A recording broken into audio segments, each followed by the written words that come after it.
My foot was a balloon. I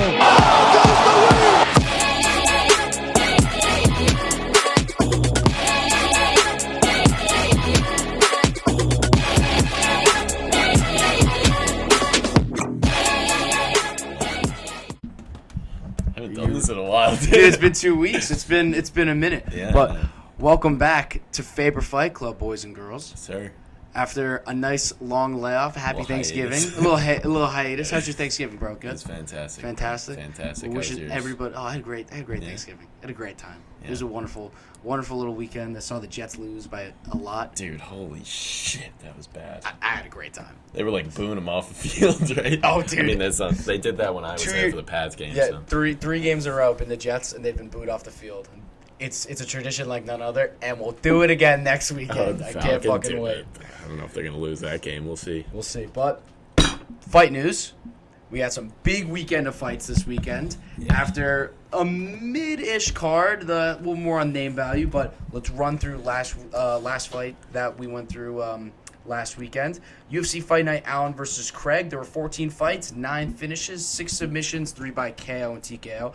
Better than expected. It's not bad numbers, dude. Better than expected. Not bad. You know, when you think like we're talking a shit card, you know, it's like, yeah, it actually ended up delivering. These are the ones that just sneak up on you. They're actually pretty good entertaining. For the jiu-jitsu fanboys, for sure. Very great for the jiu-jitsu fanboys. But going through the fights that we mentioned last weekend, there's actually a change. There was I don't even know how to pronounce this guy's name. Mikdebek Oralbai took a fight on 5 days' notice, subbed Uros Medic from Kyrgyzstan. Shout out to Mikdebek for. It's a scary guy, right? Oh, he's scary. He's terrifying. Really, really interesting. Someone to watch. Medic had a little bit of hype, but like 5 days' notice, getting a guy from Kyrgyzstan, tough luck for Medic, dude. Tough luck. Yeah, that's tough. You never talk about the guy who gets stepped in on. That's like, oh. Poor guy. You're like hoping for someone else, like some random I'm American. gonna get a guy on 5 days' notice. Word. You see the picture of the guy, you're like, oh, fuck. Who am I fighting? Mikdebek Oralbai. You're like, oh, sure. Poor guy. But unfortunate for him. But hey, we'll see where Oralbai goes from here. Moving on to Amanda Hebos. She got a TKO over Luana Pinheiro by spinning wheel kick. KO over the night. Really awesome. Hebos 2 fights in a row. They've been super fun. Awesome for her. Another win, stay in the rankings, her division. Way to go. It's just such a fun fighter. Always watching whenever she's in. Very much so. Moving on, Peyton Talbot subbed Nick Aguirre. That was pretty good. He's pretty good. Yeah. I watched a couple I watched a couple round highlights, and he really good with his hands and very slick on the ground getting that subbed. He just completely kicked Aguirre's ass, and it was really fun to watch. Literally, it was an ass kicking. Aguirre was done. He was finished at the end of that. That's really all I gotta say there. Now, Chase Hooper subbed Jordan Leavitt. A jiu-jitsu match happened in the octagon. I know. Except that one big elbow. The rest of it was just whatever. I mean, two guys who aren't really going necessarily anywhere, but for Chase Hooper, good win. Very good win. He's going to get manhandled once he fights someone that's not like a natural 55er and cuts 30 pounds. Yeah. He's going to fucking toss him around. Kill him. Jordan Leavitt's on top of him. Bah! I don't know, man. That's a tough one. No, but, I mean, whatever. Good win for Hooper, and, again, this is another somewhat of a Keeps name. winning, yeah. Yeah. For the co-main, Michael Morales got a decision win over Jake Matthews. I was expecting more from Morales. I was kind of excited for this fight, and Morales is still a good prospect, but he kind of got in a point fest with Jake Matthews and mix it up really well. He's still 24 years old, so, there's nothing he's not oh, I'm out on him. He won. Good for him, but I was expecting. It wasn't this guy's for real. It was he beat Jake Matthews, who's not bad. So he definitely belongs, but he doesn't. I don't know if I'm ready to say this guy's he's an elite fighter. He's coming. He's not coming right now. He's crawling. Right now he's stepping. Yeah. But I don't know. I just was expecting a little bit more from that fight. But whatever. Again, still a good win for him, and we'll see where he goes. At the end of the day, they got to win to get their money and stuff. Whatever. You gotta win. If you want, you gotta make a statement sometimes. Yeah. And you got a co-main event. Yeah, co-main this is your shot. They're here you go. And now it's just yes, I won. It's he won, but yeah. But we'll see where he goes from there. For the main event, Brendan Allen subbed Paul Craig. Allen is on a roll at 6 in a row. Yeah. Another finish, another win by rear naked choke. He's gunning for a fight near the top 5, like someone in there, and he completely outclassed Paul Craig, like everywhere. It wasn't even a close fight. It was an absolute domination. For him, I saw a couple options. One might be like Marvin Vettori, Roman Dolidze is like one. He's one in the rankings above him. Again, like he's surging and he's super confident. Yeah. But the biggest thing I would say for him is he's got to be active. Because if you're just one of those guys who's just like, I want a title shot, and you're just clamoring for it and you think you've earned something, if he stays active and like he fights down the rankings again, or he fights like whoever, like soon, and he gets another win, all of a sudden then there's going to be more hype, there's going to be more build around him, and then you can get it.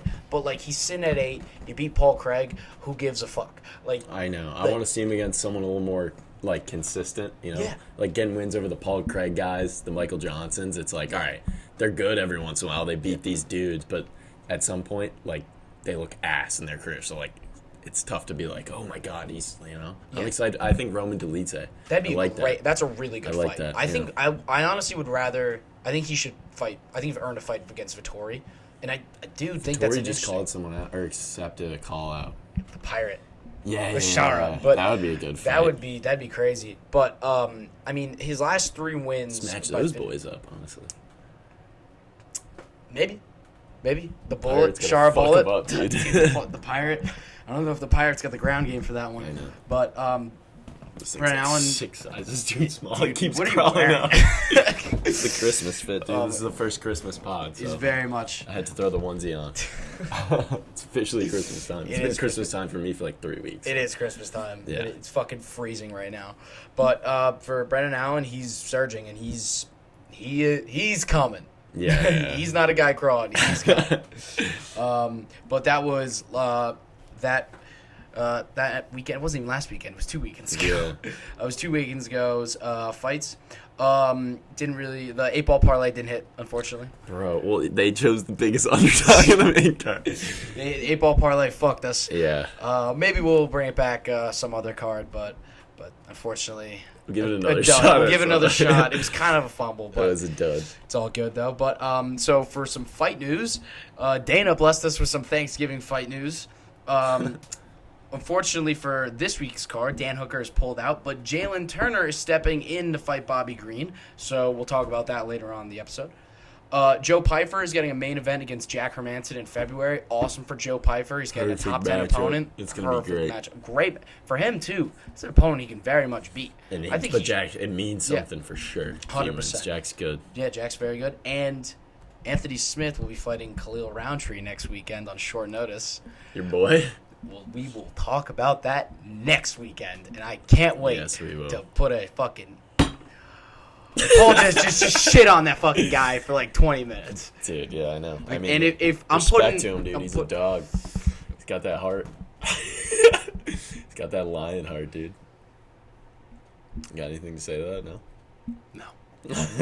We'll get into it next week. But for the big news that a lot of people in the MMA world have talked about, the PFL has officially acquired Bellator.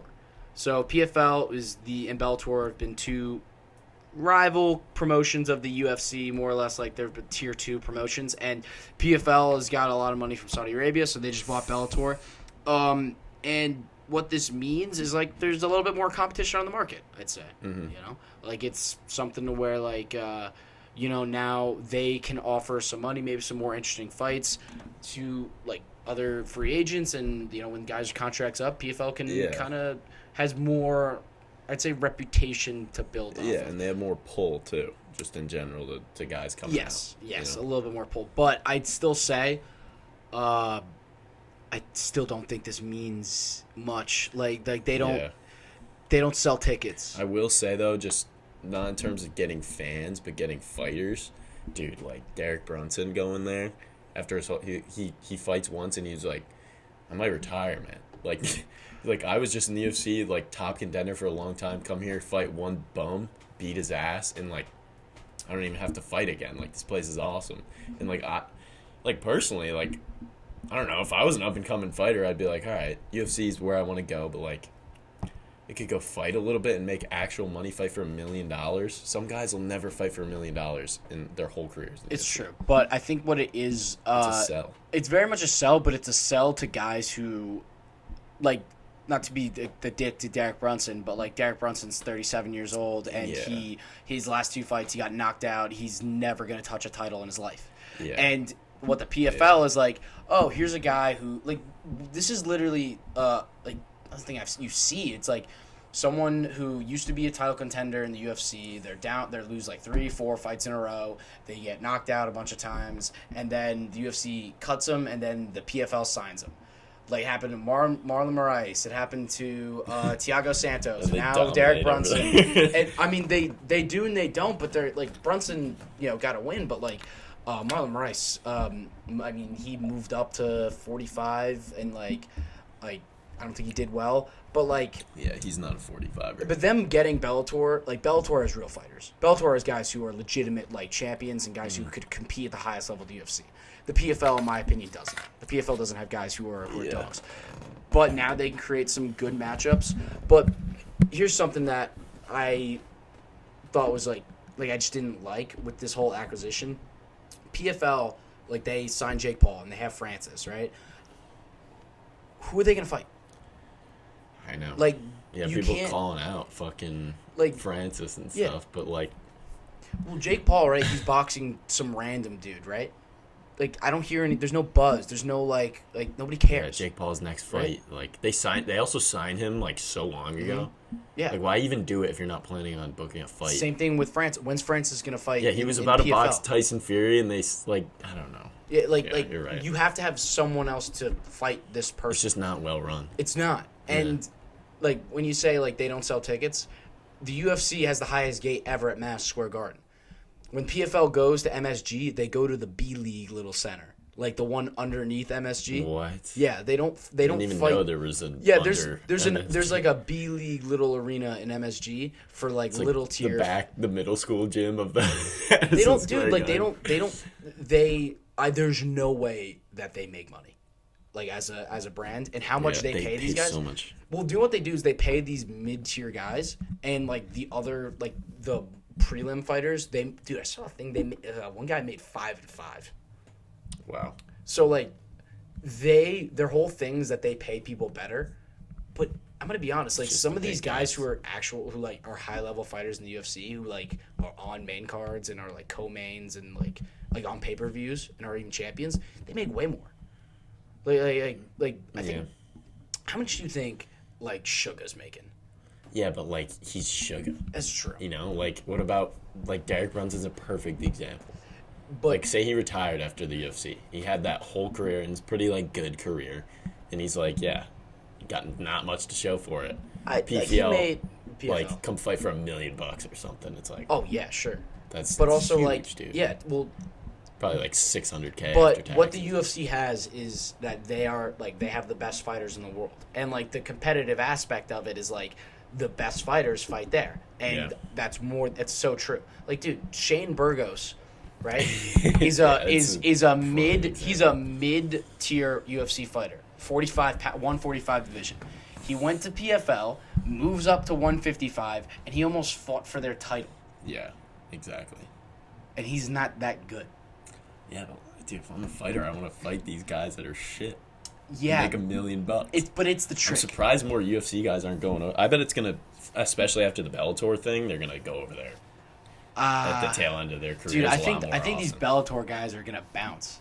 Because Bellator, to the UFC, I think they're gonna bounce. Are we gonna talk about MVP? That's not. Let's wait till that's official. Let's wait till that's official. He was rumored to be fighting Kevin Holland, Michael Venom Page, guy in Bellator who's sick. He's got all those highlight reel KOs. He's a guy who I want to see him in the UFC more than anything. And he's just sick. He's British. His nickname, like his initials are MVP. Oh, he's awesome. He's gonna sell so easy. Like, I can't wait for if that fight happens. We sit our boys down and we're watching. We're like, yeah, this dude's tune MVP. in. And they're like, what? We're like, watch this. There's some spinning shit, and like that would be awesome. And like, but those Bellator guys like Johnny Elblin and Patchy Nix, right? Like, who are amazing fighters. PFL doesn't have a middleweight or bantamweight division. Well, they probably will now. Well, they just bought. Yeah, but it's gonna take. Well, because they didn't have enough people. Or Yeah, like, dude, their roster. they did not have bantamweight. Dude, I don't. They had a flyweight. I don't think they had a flyweight. No, one has a flyweight. That's wild. I don't know. But yeah, one's still. But I would say like this is to say like they'll compete with the UFC. Not anytime soon. Not anytime soon. At least in my opinion. Especially with one around. Still one's better. One. And Yeah. one But fight. that's like the international thing. It's like Muay Thai more than it is. Allegedly, they also don't make money. That doesn't. I think the UFC is the only people that make money. I think Dana figured out the business. But whatever. That is fight news. Ariel Helwani was coming in his pants about it. Yeah, they don't have anything more than featherweight. Sorry to interrupt you. That's okay. They have featherweight and up. No, but you have you have dude, but you have Ariel, like people who hate the UFC were like, this is the biggest move ever. Yeah, like, is it? I'm like, no. If it mattered that much, I'm pretty sure the UFC would have bought Bellator. If it really mattered For that sure, much. yeah. And it just doesn't. But that is this week's fight news. Hopefully, I'm hoping for just like a really chill like fight news, like just nothing. Yeah, like after just, isn't Dana cooking right now? He posted some teasers. He's like, I got something. all right, just for because you. Dana talked to the Nelk boys and said he's got something, I don't think he's got something. Yeah, that's true. Like he's just like doing it for clicks. Yeah, or it's gonna be something like mid-ass. Dana's like super fight. Yeah. Sean O'Malley. Bilal Muhammad. Oh my God, Bilal. We'll actually talk about him later. Yeah, we are. But that brings us to UFC Fight Night, Dariush versus Tsarukyan in Austin, Texas. Big fights, a lot of stakes coming in this main card, but we'll get into it. In the only fight we'll talk about in the prelims is Miesha Tate versus Julia. I'm gonna say it's Julia. Avila. It's definitely Julia. It's dude. Julia, baby. But just for Miesha Tate, some people may know the name because she's a veteran in the game. She had a massive rivalry with Ronda Rousey when there was the big boom with her, and she actually was champion in the UFC at one point. I actually saw her fight when I went to UFC Long Island. She was there. It's for her, she hasn't fought since. She's 30 something. This may be her last fight. So if this is it, good send off fight for her against. Avila is also she's 35. She hasn't fought in 3 years. So is this like a... I think this might be a retirement fight, Yeah. but for Miesha, hell of a career if this is it. Salute to you.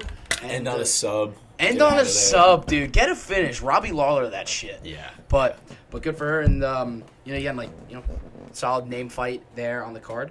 But for the main card, starting off is Punahele Soriano versus Dustin Stoltzfus. I saw both of them also fight in UFC Long Island. Really? This is a can fight, if I've ever Seriously? seen. This is a can fight. So the last two fights, Yeah. Puna got knocked out by Roman Kopylov, and Dustin Stoltzfus got knocked out by Abus Magomedov. Wait, was it the one, the Kopylov head kick? that No, we bet no, on? it was That's not that fucking crazy. Dude. But they like Puna, and they put him on a lot of cards with crowds. So, and the odds are saying that Puna's minus 200 favorite. They want Puna to win. Dustin is, dude. Sean Strickland even called him a can. So I'm not gonna get any shit for oh, stop calling fighters cans. No, this guy's literally a can. His teammate called him a can. So Our 4 viewers are like, all right. all right. Don't you say that. Let's say that. But Puna's actually, I think he's pretty dangerous. On the feet, he's a monster. Yeah. He's jacked, dude. So I saw that. I think Puna is probably gonna go in there and get a quick finish. I don't know. Dustin, dude, he's can.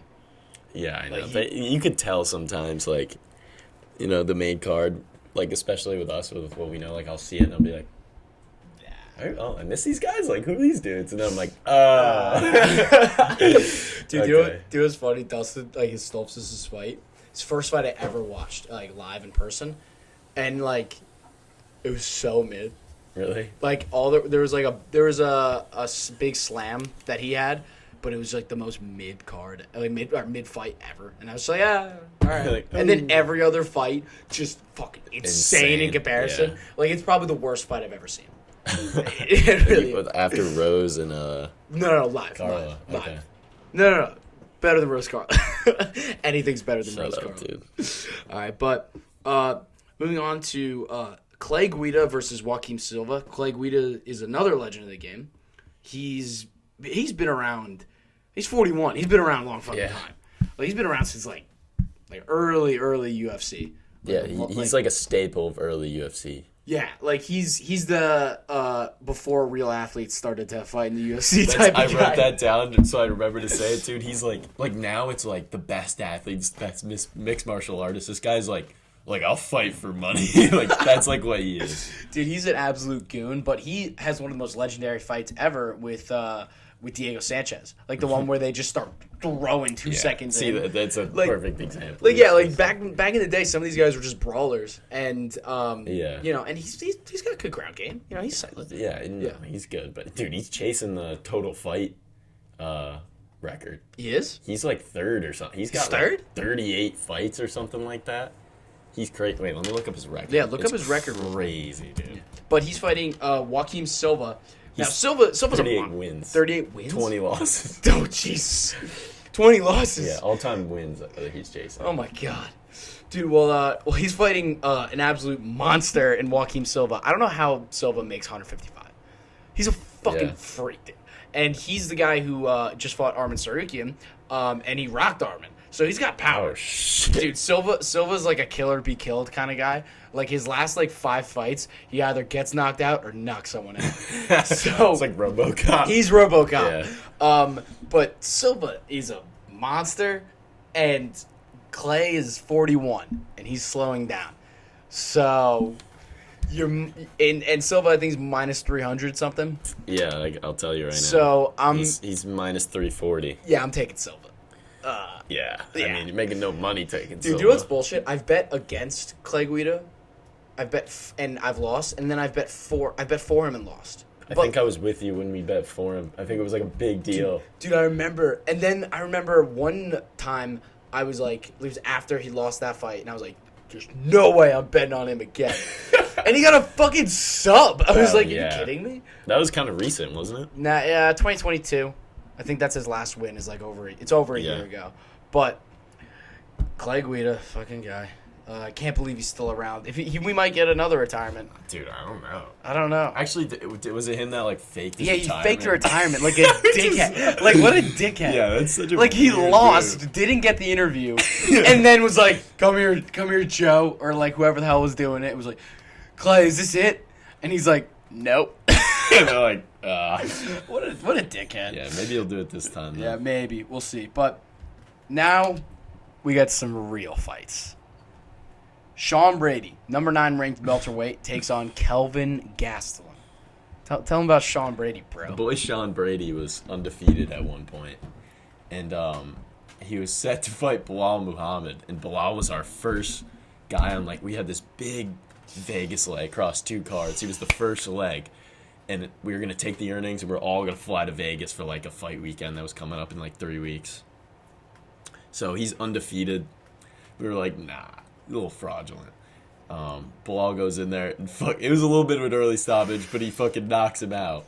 TKO. Ends Sean Brady's undefeated career.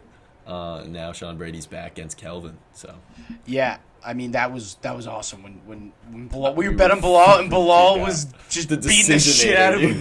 The decisionator finished him. Knocked him out. That was crazy. But for Sean is he's a super high level wrestler, and what he is, he's freakishly strong. He's ridiculously strong for a welterweight, and he basically just likes to impose his will on fighters, and he just breaks them down. He doesn't have a lot of finishes, but his fight, when he fights someone, they're just drained afterwards. Yeah.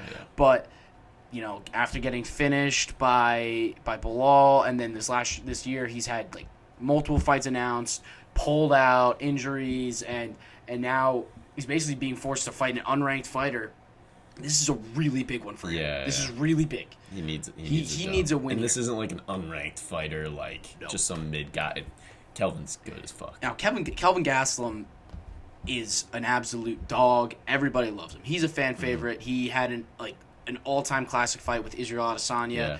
And he's fought almost fucking finished it. He's fought a who's who of killers. He's fought Robert Whitaker, Izzy. He fought Darren Till when he was still good. He's fought in the Killer Gorilla, Jared Cannonier. Yeah. He's fought Michael Bisping too, dude. He's fought champions and seriously high level fighters at middleweight too. Yeah. And this man, for those of you who don't know, is the same height as Conor. He's 5'9". Yeah. And his reach, 71, that's like what Conor has. Yeah. He's literally like if Conor McGregor's fighting middleweights.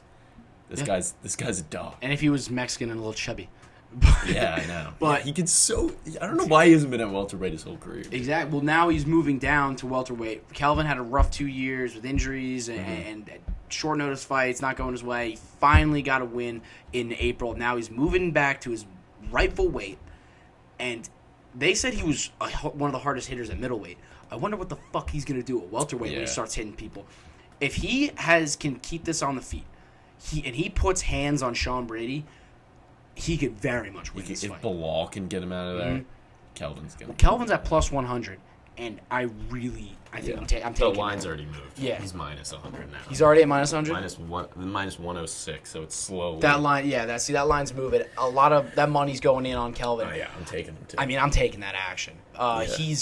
He's got, I mean, dude, I think, though, like, it's all about even if he gets taken down, if he can get back up, Sean Brady doesn't have the hands to stand with Kelvin Gastelum. He does not. I know my wrestlers that have fraudulent striking. Grant Dawson, Marco Madsen. That dude, he's like the king of these guys.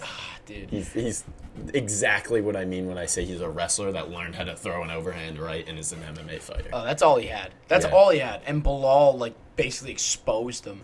And Bilal's not even like a good striker. No, he's just like, well, he is good.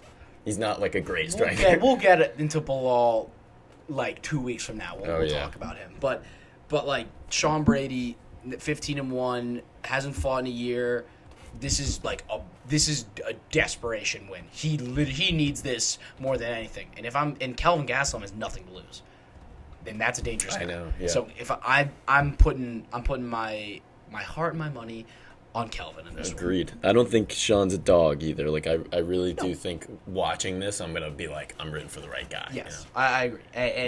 And that one I think will be very exciting. That's one where it's like the card starts off with two like they'll pretty some solid action, whatever fights. Hopefully get some knockouts. But this is when you're like, oh shit, like this is one there's some stakes here. Absolutely. But now we'll go to the third headlining fight. Rob Font, the number 8 ranked bantamweight, is fighting former flyweight champion Davison Figueiredo for his bantamweight debut. I'm looking forward to this for a while. This is a good one. Maybe it's just me, but I think Rob's gonna smoke him. Yeah. Well, the thing with Rob, like we know how good he is. Mm-hmm. It's just like he's chinny. You know, he dominates a guy. He's standing up, like outpoints him, then gets rocked and falls over and loses the round. Like we always talk about that. But like now you have a flyweight moving up, and obviously they're notorious for not having any power. So like, it's his one weakness. Almost feels like it's negated. It's like, how is he gonna lose? Mm-hmm. I don't know. I mean, the thing is with Davison is that they talked about him like having nuclear He's power. The one guy, the only guy that had power. But I'm gonna be honest here though. Power. Like, how is like? And by the way, Rob's a big bantamweight. He's missed weight multiple times. Like he's a big probably dude. Why he's getting knocked the fuck out all the time, dude.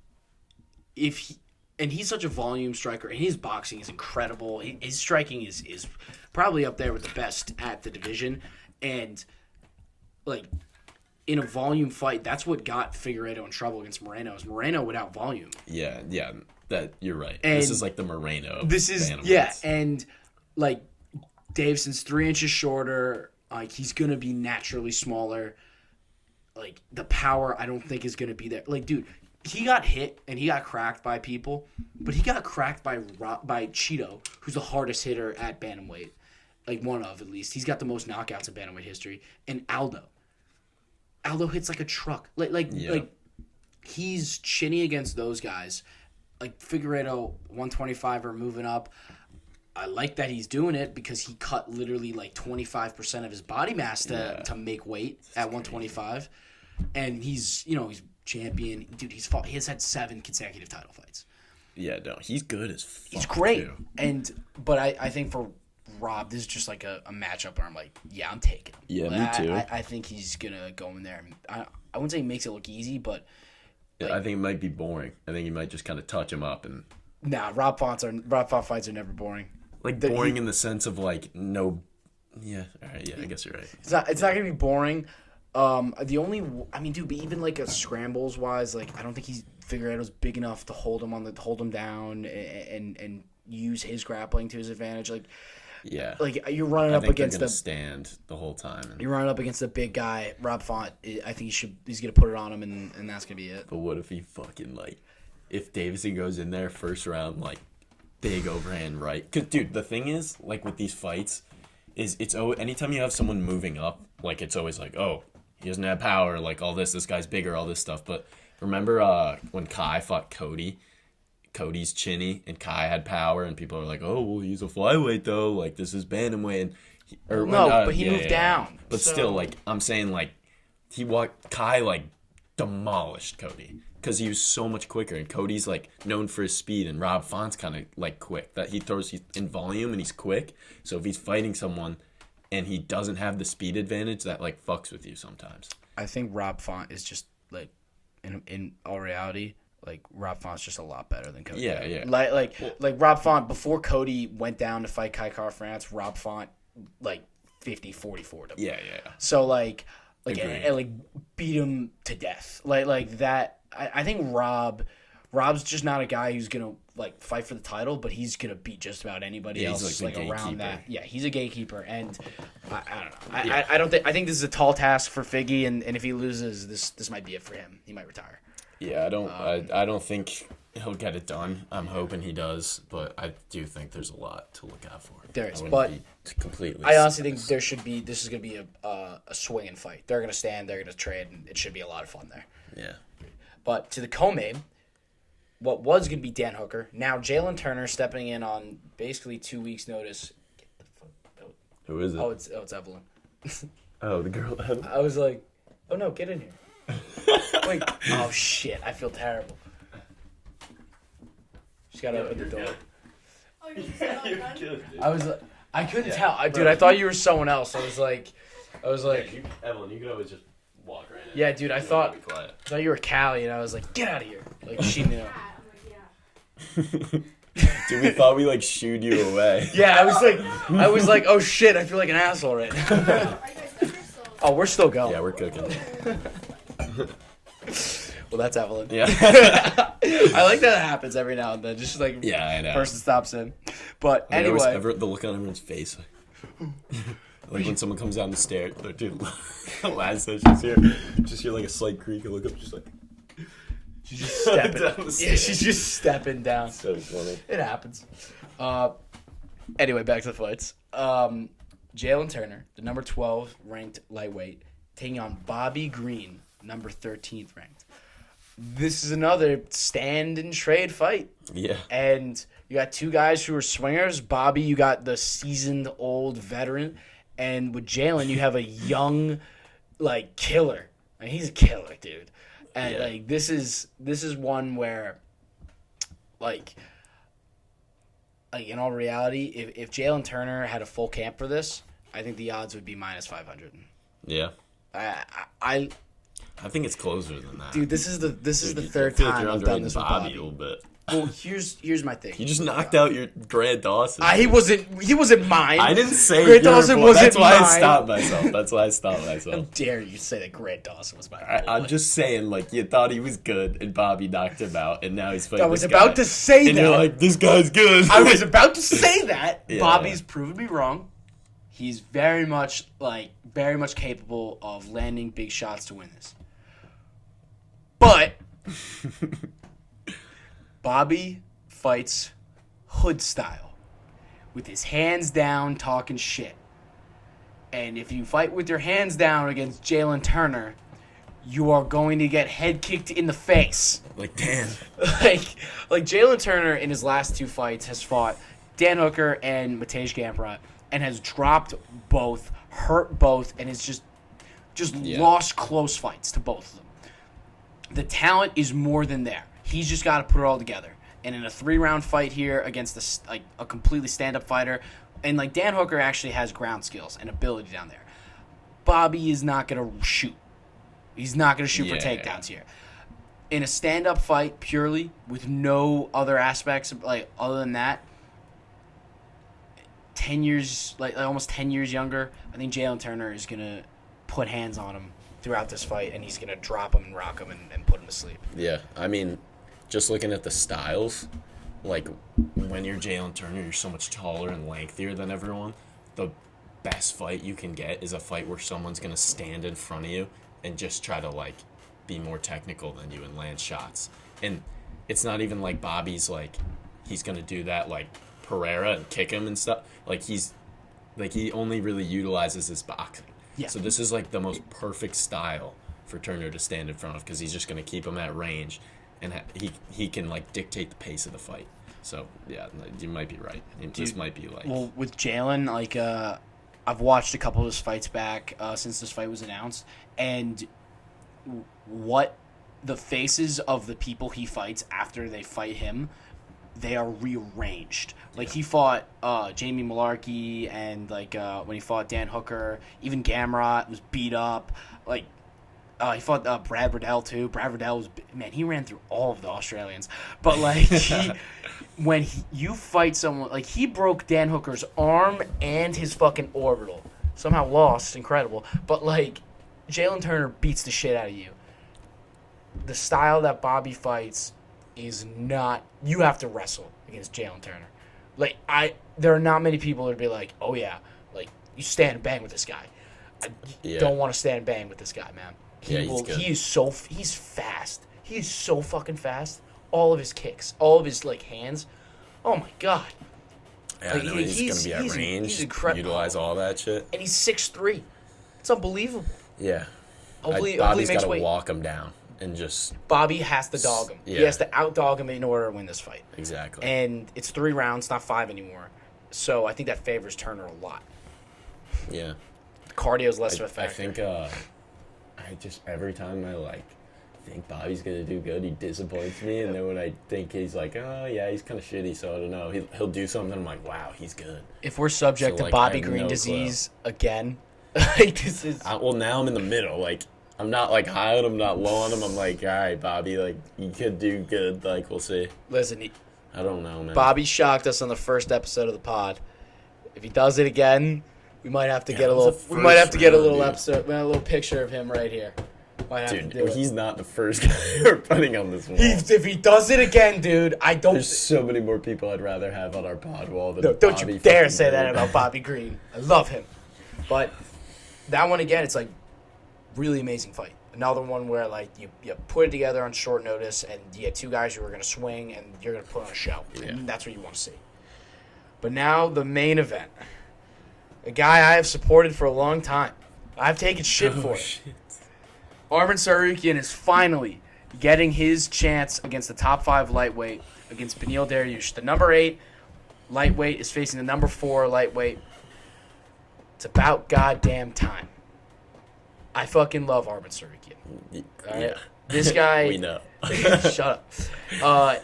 The first time I watched him, he had a fight against Joel Alvarez. We were watching it in Faber. And whatever. I had no idea who these people were. We're just watching fights to watch fights. Arman put on the bloodiest, goriest, disgusting performance I've ever seen. He knocked pints of blood out of Joel Alvarez. Like, disgustingly. Like, it was... I mean, there was so much blood leaking out of that poor guy. I remember It was that. incredible. And you know what's funny? Joel Alvarez is really good. Like, that's what Arman did to him. And then look into him, like, oh, he's 25 years old? And then I looked into his past, and his UFC debut at 22 years old, he fought Islam Makhachev, the current lightweight champion. Not only did he handle Islam's wrestling, he was even able to compete and take down Islam. Yeah, it was and one of the best grappling fights. It's probably one of the most entertaining grappling fights you'll ever see. The one boring, like, non-boring one. And with Tej Gamrot, an incredibly non-boring grappling fight. Yeah. You have a guy... And he should have won. Very much should have won. He won 3 rounds, at least. But in his career, he's done nothing but win, and he has competed against so many guys who are, like, very good fighters and has beaten them. Like, Matt Favola, he handled him. Easy money, Matt Favola. I think he might have fought Jalin Turner. No, I'm thinking of getting that mixed up. But, like, he has a wrestling game and a ground game that is next level and is comparable towards Islam, which tells you that he belongs at the top. Yeah. And striking is good, great kicks, not great hands, but he can put it together. And he's super dangerous. An MMA and he's fighter, yeah. oh, dude, he's aggressive. And his last fight was the biggest thing where I said this guy is like championship material. In a fight against a short notice guy in Joaquim Silva, Silva rocked him in the second. First time he's been rocked in his career.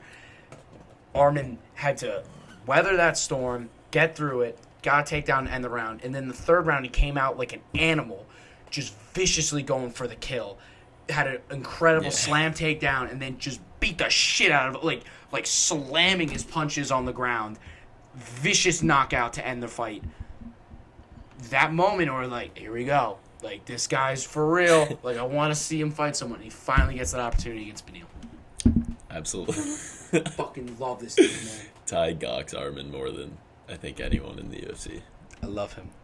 Yeah, I think Beneil too.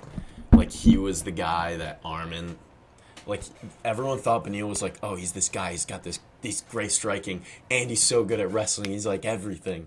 And then Charles put an end to that real quick. I think Arman's like he's gonna be that. You know, I think he's gonna go to the top, and he's like this. He's not like, there's nothing that you can look at and be like, he's so shit at this. Like you said, he doesn't really have hands. I feel like it's not like a disadvantage when he's on the feet. You know what I mean? Like, I think he's super well rounded, and that's his best thing. It's kind of like there's nothing he's bad at. Yeah, and I will say for Beneil had like an 8-fight win streak from like 2018 to 2022 or to 2023, and before he ran up against Charles and he learned why Charles is Charles, like, he's a guy who more or less should have had a title opportunity. He was overrated. He was fucking let overrated. me say this though, you go on an 8-fight win streak, like, and he beat Tony Ferguson. When he beat Tony Ferguson, Tony was still ranked like 4, right? And he had opportunities to step into the title picture, and he took long layoffs and like had to fight back in rankings. He was just like, I want to fight for the title. And he has no personality, and he comes off like a whiner. So a guy who honestly should have been in the position to where after Islam beat Charles for the belt, he was next in line, and because he, I say lazy, but like he didn't take risks. He thought he could sit back and get the shot. You can't just sit back and get title shots. And because of that, he missed out.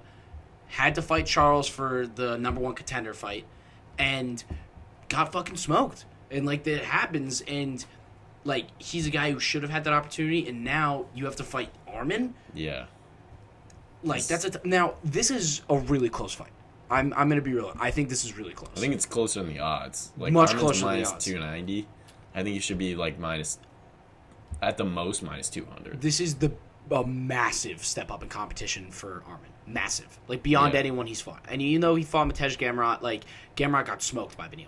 So like, this is very, very much like can he like rise to the occasion against an actual like top level elite fighter? Yeah. And like, Arman's wrestling is really good.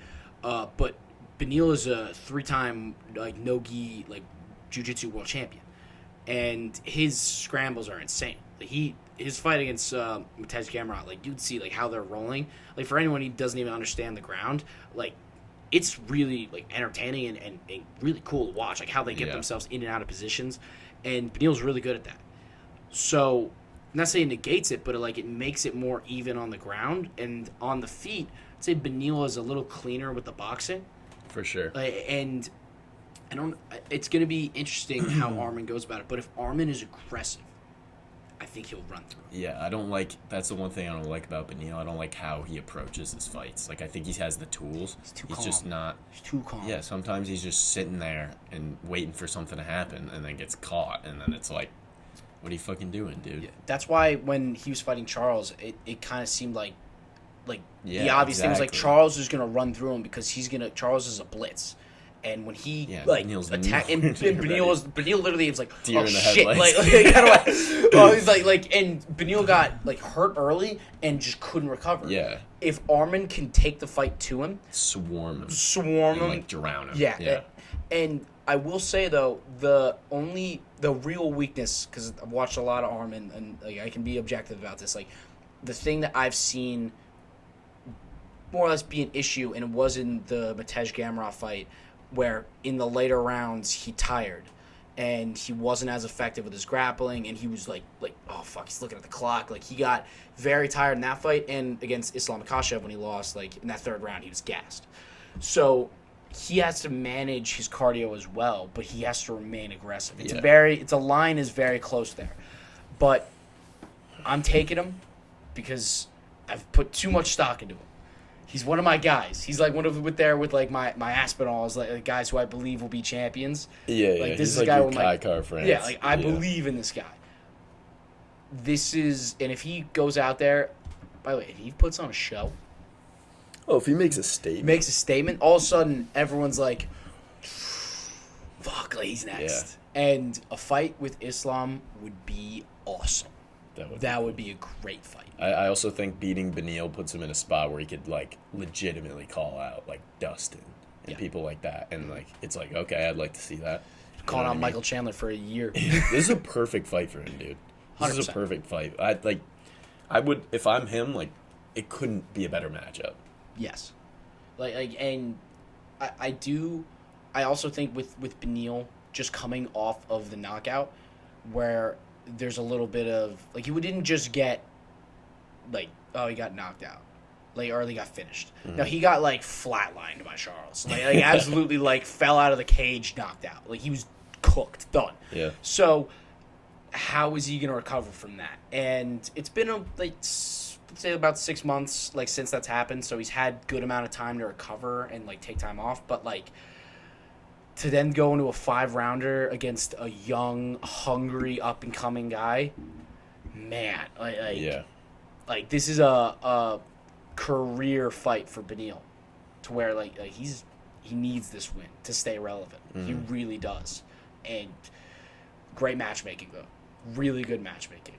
Like, this is a huge fight. Yeah, it's a good main event too. Yeah, like, that's a main event. Yeah, like this you could. And you need 5 rounds for these guys too. I think. Yes. Like, this isn't someone that's like, this first round I'm like sitting there like, holy fuck, is this gonna end right now? Like, I want to see them fight for 5 rounds. I think for title eliminators, which this one isn't really, but like it basically almost like there. sets up one. It sets Armin up as a guy who's gonna fight for the title. 5 rounds is the perfect, like, evaluator, because in all reality, like I said it, like, this is his biggest step up in competition. Like, there's still a lot of, like, unknowns, because Armin didn't get the decision against Matej Gamrot. Like, he didn't beat Islam. He had really competitive high level fights with both of them, but he didn't win. So, is he gonna win this one? Yeah, is he like a winner? Like, is he really like that guy? Like, or is he like a loser? He's my boy. Yeah. I love him. I really want him to win because it validates 2 years worth of support. But here it's like let's see if he's the real deal. Mm-hmm. It's a big moment. But I'm so excited. Me too. I can't wait. Dude, also, like, one thing to note is, you know how Beneil, like, he's had some weight issues in the past? Yeah. Cutting down. Mm-hmm. He like, fired his nutritionist, or, like, his nutritionist, like, isn't going to be helping him with this fight. He's, like, cutting weight on his own. On his own, or a new nutritionist? Yeah, probably. I'm assuming he'll, like, get a new one. But all I saw was the picture of him from, like, a couple of years ago where his face is, like, there's, like, no meat on his face, and he looks like he's about to die. And it's, like, Beneil will not be using his nutritionist for this fight. And I was like, by the way, let me say that, too. Dude, Armin's so fucking big for 55 as well. He's a thick man. He's big. He's a thick dude. Thick with 2 C's. Like, chest to back, it's like that. Bro, like, bro's so wide. His abs have abs. Like, I don't even know how to explain it. But, like these 2 guys were big boys for this division. Yeah. So, I mean, this one's going to be... I think there's going to be a lot of action. This is going to be a really good one. Yeah, I can honestly see Beneil win it, too. Like, we've been kind of shitting on him. This is a close-ass fight. This is very much a 50-50 fight. Yeah. I'm not betting on anyone, because the odds for Armin I don't really like. They're too... Like, I'm not making any money off that, and it's not worth the risk. I got to rock with him. You have to. I have to. You have to. But with that, we'll go do our Faber Locks of the week. Sunglasses? Dude, we need Matt, bro. Dude, Matt's busy. Pause. Oh, yeah. These go with the the Christmas power. onesie. Dude, at some point we'll have music that plays whenever this Yeah, happens. I know. We got to find some more We'll figure that uncopyrighted out. music on YouTube. We'll find it. That's how we found our intro. Just uncopyrighted, no sue music. And we're like, went through a couple, and then that one played, and we were like, Well, this was fucking sick, dude. ooh. But for my picks, my locks, these are my, like, just three-legger, like, even a parlay, like, take them straight up. Puna, Rob Font, Jalin Turner, all three are favorites. All three, I think, are very sure wins. Just sure. Like, I'm very confident, and I'll tell you, I'm hot. I'm hot. You are I'm hot. hot right now. So hot, dude. All right. Is that it? You got, like, a home run one, or? Well, home run, I'd say, like, if you're going to, like, go for the main card, I'm taking Silva, Puna, Font, Turner, Kelvin, and Armin. Like, that's my, like, home run. I think I did the math on it. It's about plus 9 something for those, like, just picking on the main card. All those guys, like, I'm pretty sure and pretty confident on all of them, except Armin. But, like, those guys, like, and if you want to do a two-legger, you could do Kelvin and Armin as a two-leg parlay. That one, probably, I think it's about, like, I think it'd be plus, like, 230, something with those two. Mm-hmm. But, like, the first three with Puna, Font, and Turner, I'm fairly certain about all three of those guys going forward. Yeah, I feel that. What you got? I'm only rocking with two. I just want Kelvin Gastelum and Rob Font. Because I really like Kelvin in this. And I think once I could see the odds, once it gets closer to the fight, maybe Kelvin by finish, by KO. That, and it'll be a lot of money, too, I think. It'll be plus a lot. Because Sean Brady, that Bilal thing, that was the one time he's really been, like, rocked hard, you know? So I think it'll be good odds. That and Rob Font, I think, are locks. And then Rob Font. And it's the home run one. Throw Kelvin KO. Dude, Rob, throw Rob Font, and then throw Jalin Turner in there, and that'll. Dude, you win think a lot. Rob? I think Rob could get a finish, maybe. Yeah, it would be one of the Max Holloway finishes where he's just like. Nah, dude, his finish, his finish against fucking my boy. Who are you talking about? Are you talking about Max? No, Rob's finish against fucking Your boy? Who's your boy? Who the boxer who I convinced you. Adrian Yanez. Yeah, his finish against Yanez was sick. That was sick. That but was Yanez so- is not. He's. All right, let's just not talk about it. But with that wraps up this week's episode. With next week, we'll recap these fights, hopefully with Armin Tsarukyan's victory, so I can do my little victory lap on that. But also next week we have Song Yadong Fight Week, where we will talk everything about the division's dark horse at bantamweight, and we cannot wait for that one. Thank you, everyone who's watching, listening. I don't care how few there are. I'm doing this shit. I do not care. Faber Fight Club, we're going to the moon. Peace, world. Have a great day. Merry Christmas.